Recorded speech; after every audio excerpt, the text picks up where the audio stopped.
नमस्कार। नेपाल में इन दिनों जबरदस्त हंगामा मचा हुआ है।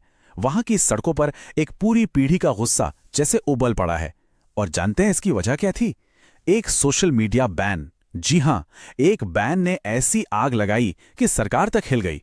तो आज इसी पर बात करते हैं कि ये पूरा विद्रोह क्यों और कैसे भड़क उठा।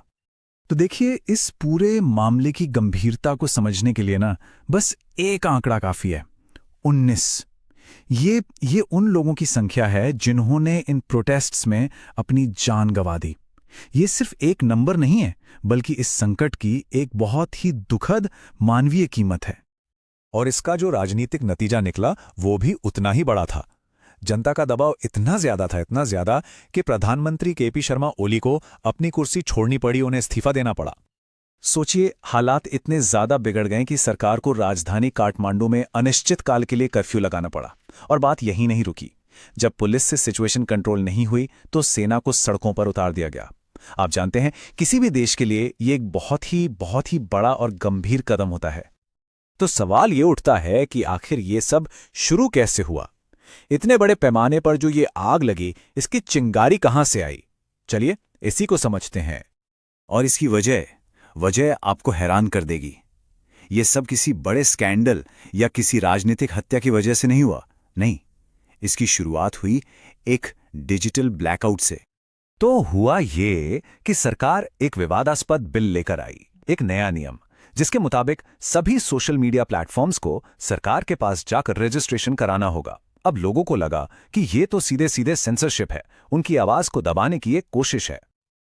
और सरकार सिर्फ नियम बनाकर या धमकी देकर ही नहीं रुकी, उन्होंने एक्शन भी ले लिया एक ही झटके में। Facebook, x, Instagram, WhatsApp, YouTube, सोचिए वो सारे प्लेटफॉर्म्स जहां आज की पीढ़ी अपनी बात रखती है, दोस्तों से जुड़ती है, खबरें पाती है, सब पर बैन लगा दिया गया। देश मानो रातों रात एक डिजिटल अंधेरे में चला गया। लेकिन देखिए, सिर्फ एक सोशल मीडिया बैन से इतना बड़ा विद्रोह नहीं भड़कता। ये तो बस एक चिंगारी थी। असली ईंधन, मतलब जो बारूद था, वो तो सालों से इकट्ठा हो रहा था। और वो था एक पूरी पीढ़ी का गुस्सा। इसे ऐसे समझिए, नेपाल में जैसे दो दुनिया बसती हैं। एक तरफ है राजनीतिक क्लास, जिन पर लगातार भ्रष्टाचार और भाई भतीजावाद के आरोप लगते हैं, और दूसरी तरफ है देश का युवा, जो बेरोजगारी और मौकों की कमी से परेशान है। और यही जो गहरी खाई है ना, इसी ने इस असंतोष को और भड़का दिया। तो साफ है कि ये लड़ाई सिर्फ इंटरनेट की आजादी के लिए नहीं थी। नहीं, बिल्कुल नहीं। ये नेपाल के युवाओं का उस पूरे सिस्टम के खिलाफ गुस्सा था, जिसे वो पूरी तरह से टूटा हुआ और भ्रष्ट मानते हैं। और इस गुस्से की एक और बड़ी वजह इस नंबर में छिपी है, 13। साल 2008 में नेपाल गणतंत्र बना, और तब से लेकर अब तक वहां 13 सरकारें बदल चुकी हैं। जरा सोचिए, जब लगभग हर साल सरकार बदल रही हो, तो कोई भी युवा अपने भविष्य को लेकर उस सिस्टम पर भरोसा कैसे करेगा? तो जब इतना बड़ा जन सैलाब सड़कों पर उतर आया, तो जाहिर है कुछ तो होना ही था। इसका नतीजा क्या निकला, और सरकार ने इसे संभालने के लिए क्या कदम उठाए? सब कुछ बहुत तेजी से हुआ। पहले ही दिन प्रधानमंत्री ने इस्तीफा दिया और सोशल मीडिया बैन भी हटा लिया गया। दूसरे दिन काठमांडू में सेना तैनात हो गई, और तीसरे दिन तक सरकार ने जांच का वादा भी कर दिया। इससे आप अंदाजा लगा सकते हैं कि दबाव कितना जबरदस्त था।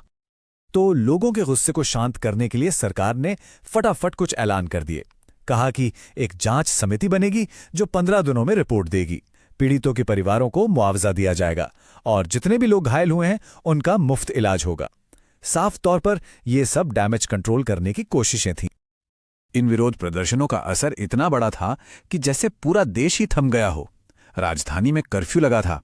संसद और सुप्रीम कोर्ट जैसी अहम इमारतों पर हमले हुए, और तो और काठमांडू का इंटरनेशनल एयरपोर्ट तक बंद करना पड़ा। मतलब नेपाल कुछ दिनों के लिए बाकी दुनिया से लगभग कट सा गया था। तो आखिर में सबसे बड़ा सवाल यही बचता है, एक प्रधानमंत्री तो बदल गए, लेकिन क्या इससे नेपाल की जो बुनियादी समस्याएं हैं वो सुलझ जाएंगी, या ये भी बस एक और राजनीतिक फेरबदल है और असली बदलाव की लड़ाई अभी भी बाकी है? खैर, ये एक ऐसा सवाल है जिसका जवाब तो आने वाला वक्त ही देगा।